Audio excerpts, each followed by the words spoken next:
आज की वीडियो में हम जानेंगे कि एनाटॉमी एंड फिजियोलॉजी में हम टॉप कैसे कर सकते हैं। यानी कि जो हमारा सब्जेक्ट है एनाटॉमी एंड फिजियोलॉजी, ठीक है। तो इस सब्जेक्ट में हम टॉप कैसे कर सकते हैं, अच्छे मार्क्स गेन कैसे कर सकते हैं, उनके बारे में मैंने एक वीडियो बनाई है जो कि है काफ़ी इन्फॉर्मेटिव, आप सभी के लिए इम्पोर्टेंट है। तो वीडियो में लास्ट तक बने रहना ताकि आपको पेपर्स के रिगार्डिंग एनाटॉमी एंड फिजियोलॉजी के सारी टिप्स मिल सकें। उसके अकॉर्डिंग आप अगर पेपर करते हो तो आपको काफ़ी अच्छे मार्क्स मिलेंगे, ठीक है। तो वीडियो को स्टार्ट करते हैं। मैंने इस वीडियो को 2 पार्ट्स में डिवाइड करा है। पहला एनाटॉमी था, सेकंड है फिजियोलॉजी, ठीक है। दोनों को एक-एक करके डिस्कस करेंगे। सबसे पहले हम डिस्कस करते हैं एनाटॉमी। यानी कि एनाटॉमी में सबसे पहला जो हमारा पॉइंट है, फर्स्ट नंबर का, वो है draw diagram in every questions. यानी कि आपको डायग्राम बनाना है हर क्वेश्चन का। यानी कि मैं तो कह रहा हूँ, जैसे कि आपका 3 नंबर का कोई भी क्वेश्चन आ रहा है, 3 नंबर से ऊपर का या 3 नंबर का, उसमें डायग्राम जरूर से जरूर बनाना, ठीक है। अगर 2 नंबर का भी आता है, अगर आपको आता है छोटा सा बना दे, ठीक है। तो क्योंकि वो देखने में और एक इम्प्रेसिव लुक देता है पेपर को, ताकि आपका जो चेकर होगा, जो पेपर चेक कर रहा होगा, उसको साफ साफ दिख जाए, हाँ बच्चे ने डायग्राम भी बनाया है। तो उसके भी वो नंबर, 1 नंबर तो एटलीस्ट दे ही देगा, 1 डेढ़ जितना भी दे, बट उसका कुछ इंप्रेशन तो पड़ेगा अच्छा, ठीक है। इससे आपके एग्जाम में मार्क्स अच्छे आने के चांस ज़्यादा रहेंगे, ठीक है। तो पहले यही था कि हर क्वेश्चन में आपको क्या बना करना है, डायग्राम जरूर बनाना, जितना भी आता है जैसा भी आता है उस हिसाब से बना दे, ठीक है। कोई ज़रूरी नहीं है कि आप फिक्स ही बनाएं, आप नॉर्मल भी बना सकते हैं। कुछ ना कुछ मार्क्स तो आपको मिलेंगे ही मिलेंगे उसके। सेकंड पॉइंट है इसमें, don't forget to label diagram. यानी कि उस डायग्राम में, जैसे कि मैंने स्टमक का ये एक डायग्राम शो कर रखा है आपके आगे, ठीक है। इसमें जो इसके नाम लिखे हुए हैं, फंडस, बॉडी, ठीक है, इस तरीके से जो इसके लेबल, इन्हीं को हम लेबल्स कहते हैं। तो इनको जरूर लिखना, यानी कि आपको जितना भी पता है उस डायग्राम के बारे में, कि इस पार्ट को ये कहते हैं फंडस है, ये पार्ट बॉडी है, जितना भी उसके अंदर लेयर्स होती हैं। यानी आपको लेयर्स अगर नहीं भी पता ना, तो भी एरो बना के लेयर्स, इस लेयर का नाम ये है। जैसे आपने अपने हार्ट का डायग्राम बनाया, उसमें आपको पता नहीं है लेयर कौन सी है, तो एरो बनाया, कार्डियो, इस तरीके से जो भी लेयर्स हैं उसके अंदर, एपिकार्डियम, अपने जितने भी हैं, ऐसे आप इस तरीके से लिख सकते हैं, है ना। थर्ड पॉइंट है इसमें, राइट डिटेल इन हेडिंग। यानी कि आपको, जैसे आप आंसर लिख रहे हो, तो उसमें क्या होना चाहिए, आपकी हेडिंग जरूर होनी चाहिए। सबसे पहले अगर आप इन पॉइंट्स को याद रखोगे ना पेपर में, तो आप अच्छे नंबर गेन कर जाओगे, ठीक है, हर क्वेश्चन में। देखो, सबसे पहले हेडिंग में आपको इंट्रोडक्शन लिखना है, थोड़ा सा उसका इंट्रोडक्शन दिया। Second, structure. स्ट्रक्चर में हम आते हैं, उसके कुछ पार्ट्स होते हैं, ठीक है। तो शेप लिख दिया, साइज लिख दिया, और कुछ आपको उसके फंक्शन पता हो तो बहुत अच्छी बात है ना। तो उसके 5 या 4 जो वो आपको फंक्शन आते हैं वो लिख दो। वो आपके लिए ही बेनिफिट है, क्योंकि आप लिखोगे जब भी तो मार्क्स मिलेंगे आपको, है ना। तो उसी तरीके से आप इसमें पहला इंट्रोडक्शन, थोड़ी सी डिटेल लिखी उसके बारे में, फिर स्ट्रक्चर आ जाएंगे हम सीधा। स्ट्रक्चर में हमका शेप लिख दिया, साइज लिख दिया, और उसके जो पार्ट्स होते हैं उनको लिख दिया, जितना भी आपको आता है, ठीक है। और इसके बाद इसमें फंक्शन लिख दिए, उसमें फंक्शंस में हमने 3-4 पॉइंट्स लिख दिए। उसके बाद ये काफ़ी है, ठीक है। अच्छे खासे नंबर दी जाएगा आपको, इतना लिख दोगे। ये 5 पॉइंट्स हैं, इनको याद कर लेना टिप टू टंग, ठीक है। एग्जाम में बहुत ही ज़्यादा इंपॉर्टेंट रोल प्ले करेंगे आपके एग्जाम में, है ना। जो फोर्थ पॉइंट है वो है इसमें, complete important topics for exam. देखो, सबसे पहले जो आपको करना होता है, सबसे पहले चैप्टर पढ़ लो सारे, है ना, सिलेबस कवर कर लो। उसके बाद जो इंपॉर्टेंट टॉपिक्स होते हैं ना, हर पेपर के होते हैं, किसी का भी उठा के देख लो, ठीक है। नर्सिंग बोर्ड, अपन किसी का भी उठा ले, उसमें हर किसी में ऐसे टॉपिक्स होते हैं जो हर बार पूछे जाते हैं, है ना।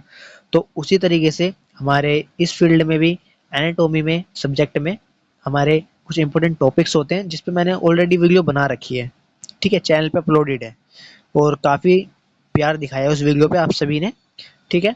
और जो उसमें नेक्स्ट है हमारा, उसमें इंपॉर्टेंट टॉपिक्स कवर कर लेना, ठीक है।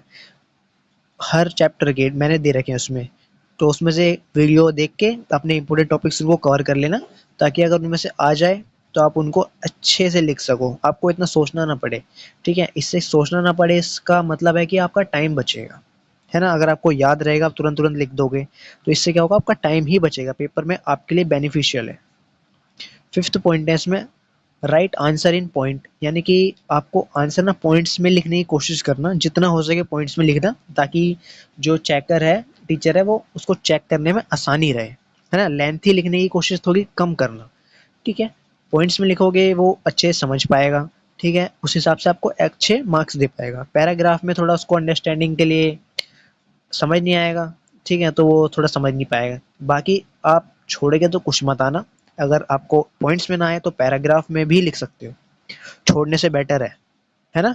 पॉइंट्स ना आए तो आप अवॉइड करना पॉइंट्स को भी, तो आप पैराग्राफ ही लिख देना, कोई दिक्कत नहीं है।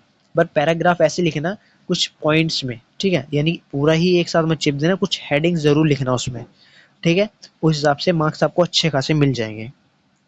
ठीक है, अगर हम नेक्स्ट बात करें अब इसमें फिजियोलॉजी की, ठीक है, जो कि हमारा दोनों ही पेपर होते हैं, मेरे को पता है अपना 75 नंबर का पूरा टोटल पेपर होता है, जिसमें से 38 और 37 मार्क्स के इस तरीके 2 पार्ट्स में डिवाइड होते हैं, एनाटॉमी एंड फिजियोलॉजी में, है ना? तो एनाटॉमी की मैंने बात कर ली है, बात है अपन फिजियोलॉजी में। फिजियोलॉजी में आपके पास 1.5 घंटा होता है, टोटल पेपर 3 हावर्स का होता है, यानी कि 3 हावर्स का, 3 घंटे का, है ना? तो इसमें सबसे पहला जो पॉइंट है, make flow charts of mechanism and classification, यानी कि आपको क्वेश्चंस जैसे भी आएंगे उस अकॉर्डिंग आपको क्या करना है, सबसे पहले कि एक फ्लो चार्ट जरूर बनाना है। अगर ना भी पूछा हो तो भी आप कोशिश करना कि एक अच्छा सा उसको इम्प्रेशन दे सको चेकर के लिए, ठीक है, जो पेपर चेक करेगा, ठीक है। तो उसके लिए इम्प्रेशन के लिए अच्छा लगेगा, एक आप चार्ट बना दो, उसका क्लासिफिकेशन कर दो कुछ बड़े ही प्यार से, ठीक है, तो वो बड़ा ही बेटर लगेगा देखने में, लुक वाइज, ठीक है। इसमें सेकंड पॉइंट हम डिस्कस करें तो वो है राइट आंसर इन पॉइंट, वही वाला आंसर में, यानी कि कोई भी आंसर लिखो आप उसको पॉइंट्स में लिखने की और हेडिंग में थोड़ी सी लिखने की कोशिश करना, ताकि कि चेकर को डायरेक्ट वो पॉइंट्स मिल सके जो इम्पोर्टेंट है, ठीक है, उसके लिए डायरेक्ट आपको मार्क्स दे सके वो, इस तरीके से आपको आंसर लिखना है, ठीक है। उसमें थर्ड है अपना complete important topics for exam, यानी कि इसमें भी वही वाला मेन वाला अपना complete important topics for exam, यानी कि जो हमारे एग्जाम के लिए इंपॉर्टेंट टॉपिक्स हैं उनको जरूर से जरूर कवर करके जाना, ताकि आपका टाइम बच सके, ठीक है। नेक्स्ट टेस्ट में फोर्थ वाला है पेपर अटेम्प्ट टिप्स, यानी कि पेपर अटेम्प्ट टिप्स की इसमें बात करें तो वो है हमारा, जैसे कि कोई भी क्वेश्चन आता है 5 मार्क्स का, उसमें मिनिमम आपको 10 मिनट्स देने हैं, है ना? 10 मिनट्स दें या इससे थोड़ा कम, ज़्यादा देने की कोशिश मत करना, फिर पेपर छूट जाएगा आपका। इसके अंदर आप करने की कोशिश करना 5 मार्क्स को हम 10 मिनट्स में अपना निपटा दें, ठीक है। और 10 मार्क्स का क्वेश्चन आता है, उसमें 20 मिनट्स बहुत होते हैं, जितना लिख सको लिखते जाना जितना समझ में आए, ठीक है, छोड़ना मत। 10 मार्क्स का 20 मिनट्स इनफ है भाई, आराम से कर लोगे आप, है ना? तो और 50 मार्क्स का अगर क्वेश्चन आता है तो उसमें 30 मिनट्स 25 मिनट्स यानी कि 25 मिनट आप दे सकते हो, ठीक है, ये इनफ है। और जो बाकी मुझे पता है और क्वेश्चंस आपके आते हैं, जैसे कि बताता हूँ आपको, एक एक मार्क्स के आते हैं, उसके लिए आपके लिए काफ़ी टाइम बच जाएगा अगर इस अकॉर्डिंग आप 5 मार्क्स और 10 मार्क्स और 15 मार्क्स के क्वेश्चन को अटेम्प्ट करोगे इस टाइमिंग के हिसाब से, तो आपके 1-2 मार्क्स वाले क्वेश्चंस है उसको तो आप आराम से कर लोगे, उनके लिए काफ़ी टाइम बचेगा, ठीक है। तो मेन तो अपने 10, 5 ये 15 मार्क्स वाले होते हैं, क्योंकि यही ज़्यादा नंबर देके जाते हैं, तो कोशिश करना कि जो एक एक मार्क्स के क्वेश्चन होते हैं उनके पहले ही लेवल कर लेना, ठीक है, ताकि आपको अगर ना भी आए तो उनके लिए गैप छोड़ देना, उसमें जैसे ही आपको आंसर याद आए तुरंत लिख देना। और लास्ट में भी एमसीक्यू आता है तो उसमें आप सी या कुछ भी बना सकते हो, अगर ना आए छोड़ के आने से बेटर है कुछ लिख देना, क्योंकि नेगेटिव मार्केटिंग नहीं है, ठीक है। सो आई होप आपको पूरी की पूरी वीडियो समझ आई होगी, ठीक है। ऐसी और टिप्स एंड ट्रिक्स के लिए मेरे चैनल को सब्सक्राइब करना, और सिलेबस अगर आपको मेरी तरफ से चाहिए पूरा करवाऊँ मैं तो वीडियो में कमेंट करना, चैनल को सब्सक्राइब कर देना, ताकि ऐसी ही और वीडियोस आप तक मैं पहुंचाता रहूं। Thanks for watching the videos, मिलते हैं नेक्स्ट वीडियो में।